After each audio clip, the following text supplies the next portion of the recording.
Is temporary ChatGPT confidential from everyone? Probably not. There have been signs that is still going to OpenAI. And the reason people know this is when you request a deletion, people were asking for a download of all the data OpenAI had on them. You can request it, and people were finding temporary chats or private chats were in that data.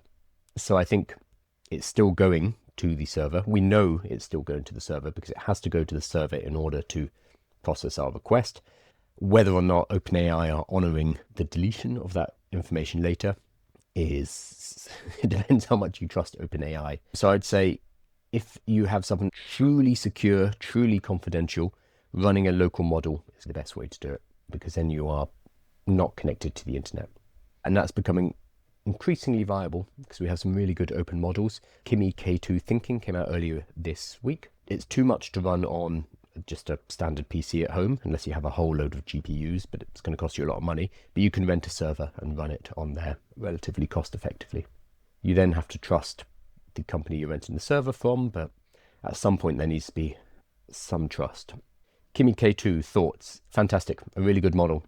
I've only been using it, just testing it. I haven't switched from Claude to Kimi for coding. I still find Claude using Sonnet 4.5 better, but Kimi seems extremely good.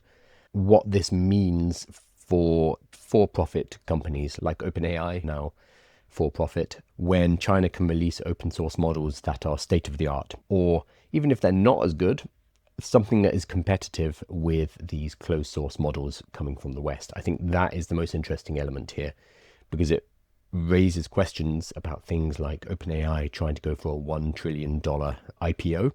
If the Chinese are building models and open sourcing them, that undercuts the revenue and profit projections of the closed source models and the companies running them. I think it's fascinating. I'm not using Kimi K2 myself.